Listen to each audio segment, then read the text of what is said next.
दांतों की समस्या के लिए आहार में सबसे पहले परिवर्तन आप ये लाएं कि बहुत ठंडा और बहुत गर्म, ये आपके दांतों के दोनों ही दुश्मन हैं। आजकल लोगों के दांत इसलिए भी ज़्यादा खराब हैं कि लोग या तो पिएंगे ठंडा ठंडा, मतलब समझ गए होंगे आप, कोल्ड ड्रिंक, और दूसरा या फिर पिएंगे गरम गरम कॉफ़ी या चाय। बॉडी टेम्परेचर का खाना आपके स्वास्थ्य के लिए उपयुक्त है और वह दांतों का के लिए भी बहुत ज़रूरी है। तो आप ज़्यादा गर्म ज़्यादा ठंडा इसको करें अवॉइड, और हो सके तो आप आहार में चना खाइए, सप्ताह में कम से कम एक बार तो जरूर। उससे दांतों की एक्सरसाइज हो जाती है। पहले लोग चना खाते थे, गन्ना चूसते थे, गन्ना चूसने से दांतों की एक्सरसाइज हो जाती है। दातुन करते थे तो पहले दातुन को चबाना होता था, उसकी कूची बनानी होती थी, तो ब्रश बनाना होता था। पहले ब्रश बनाते थे तो वो भी एक एक्सरसाइज थी। तो दांतों की ऐसे एक्सरसाइज हो जाती है, और साथ में नीम और बबूल की दातुन की जाती थी। तो उससे क्या होता था कि नीम का जो कीटनाशक जो गुण है और बबूल का जो मसूरों को पोषण देने का जो गुण है, और पारियाकी में भी दोनों ज़बरदस्त लाभप्रद होते हैं। तो आप सप्ताह में एक ही बार से ही यदि आपके संपर्क हैं गांव के लोगों से, या आप अपने जो है जिनसे आप लोग साग सब्जियां खरीद सकते हैं उनको आप जो बोल देते हैं, यदि तो जिनसे साग सब्जी खरीदते हैं वो लोग आपको दातुन भी प्रोवाइड कर सकते हैं। तो आप वीक में कम से कम एक बार तो जरूर जो है नीम की या बबूल की दातुन कीजिए आप, इससे दांतों की पूरी एक्सरसाइज होगी। तो चना चबा करके, गन्ना चबा करके या दातुन चबा करके आप दांतों की एक्सरसाइज कर सकते हैं। और यदि आपको ये सब मौके नहीं मिलते तो आप कभी कभी एक बार जरूर ऐसे इस तरह से एक्सरसाइज ही कर लीजिए आप, ये भी आपके लिए अच्छा है। और यदि आप शौच के वक्त लैट्रिन जाते समय आप दांतों को दबा करके बैठते हैं, इससे कई फायदे होते हैं। एक तो आपको कॉन्स्टिपेशन से छुटकारा मिलता है, और दूसरा दांतों की आपकी एक्सरसाइज भी हो जाती है। तो अब बात आती है कि जो है आप आहार में क्या परिवर्तन करें। पहली बात, एक बात तो ये कि जहाँ पानी में बहुत फ्लोराइड होता है वहाँ पर आप क्या करें, वहाँ उस पानी को उबाल करके और बाद में छान करके आप पीजिए। ये इतना ही कर सकते हैं, क्योंकि अब गांव के लोग हैं, आपके आसपास में शुद्ध पानी मिलता ही नहीं है, तो उसका तो कोई समाधान ही नहीं है। साथ ही में आपके आहार में कैल्शियम पूरा होना चाहिए, और कैल्शियम की पूर्ति के लिए आप कुछ जिन फलों में, जैसे सीताफल आदि, जिनमें कैल्शियम ज़्यादा होता है, और कुछ और भी अनाज अर्थात कुछ ऐसे अन्न हैं जिनमें कैल्शियम भरपूर मात्रा में होता है, लेकिन आपको पता नहीं है, तो आप वैसे रोटी खाए जा रहे हैं। तो आप आहार में क्या लाएं और ज़्यादा गहरा परिवर्तन, और आयुर्वेद भी कर सकता है आपकी मदद इस दांतों के रोग में खास, और एक्यूप्रेशर भी तो बहुत मददगार है।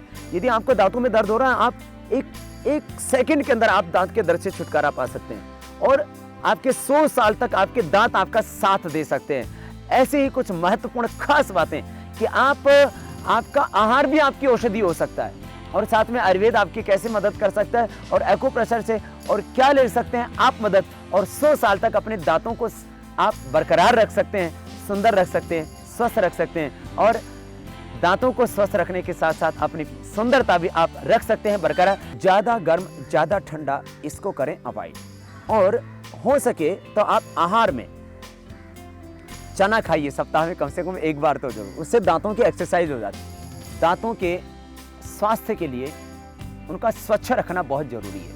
मैंने कहा था दांतों का कचरा दांतों का खतरा है।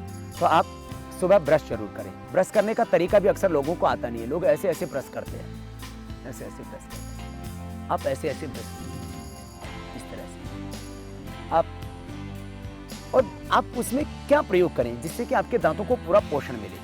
अब आप दांतों को पोषण देना चाहते हैं तो आयुर्वेद में क्या ले सकते हैं आप मदद। आयुर्वेद में वंशलोचन का प्रयोग, वंशलोचन आप आधा ग्राम सुबह शाम ले सकते हैं, आधा ग्राम। और जो है जो हमारी औषधीय तौर के ऊपर आप मोती पिष्टी और मुक्ता शुक्ति या प्रवाल पिष्टी, और मुक्ता शुक्ति, मोती पिष्टी, प्रवाल पिष्टी को आप आंवले के साथ ले सकते हैं, क्योंकि उनका अकेले लेना बड़ा मुश्किल है। तो 100 ग्राम आंवले के चूर्ण में आप 2 से 4 ग्राम मोती पिष्टी, 5 से 10 ग्राम मुक्ता शुक्ति, 5 से 10 ग्राम प्रवाल पिष्टी मिला करके आप लेते हैं, तो उससे आपके मसोड़े, आपके दांत स्वस्थ रहते हैं। अब बात आती है कुछ घरेलू उपचार की। घरेलू उपचार में जो है अपने घर में आप जैसे बहुत गमलों के अंदर आप कई तरह के सुंदरता बढ़ाने वाले पौधे रखते हैं। आप मेरे पीछे एक पौधा है, इसको बोलते हैं अकरखरा। आप ये अकरकर अपने घर में लगाइए और इसके जो फूल होते हैं इनका प्रयोग कीजिए। ये फूल आप एक मुंह में डाल लेते हैं और ऐसे डाल करके ऐसे चबाते हैं आप, तो ये एक फूल आपके दांतों को पूरा फ्रेश कर देता है, आपके मुंह में ताजगी ले आता है, पारिया को मिटाता है। हमारे यहाँ पर जो हम पारिया के लिए औषधि बनाते हैं उसमें खास करके जो दंत मंजन भी हम जो बनाते हैं उसमें इसके अकर करा के हम पुष्प डालते हैं और इसका मूल भी डालते हैं। जो है वो मोरक्को से और बाहर के कंट्री से यद्यपि इसका मूल आता है, लेकिन इसका फूल तो बहुत ज़बरदस्त होता है। आप अपने घर में गमले में इसको लगाइए और रोज़ नहीं तो सप्ताह में एक बार, और यदि एक भी फूल आप मुंह में डाल करके थोड़ी देर इसको मुंह में घुमा लेते हैं, आप देखना उसके बाद में मुंह की जो फ्रेशनेस है वो देखते ही बनेगी आप। खैर, ये दांतों के लिए बहुत अच्छा उपाय है ये अकरकरा का उपाय। सबसे ज्यादा कैल्शियम होता है चौलाई में, तो आप चौलाई की खीर खा सकते हैं, चौलाई के लड्डू खा सकते हैं और आप चौलाई का आटा भी बना सकते हैं। और चलते चलते एक्यूप्रेशर का उपाय, नाखून जहां समाप्त होता है और यहाँ इधर से ये अंगुली का ये भाग शुरू होता है, यहाँ पर दबाने से दांत के रोगों से छुटकारा मिलता है। जिधर दांत में दर्द भी हो रहा है उधर के आप टॉप पर दबाएंगे, जिधर दुखता हो वहीं दबाइए तो दर्द भी ठीक हो जाता है। और ही कुछ नहीं तो अपने एक फर्श के ऊपर अंगुलियों को ऐसे रख करके ऐसे प्रेशर देने से भी दांतों की समस्या से छुटकारा मिल जाता है। ये था आज योग यात्रा में दांतों की समस्याओं का समाधान।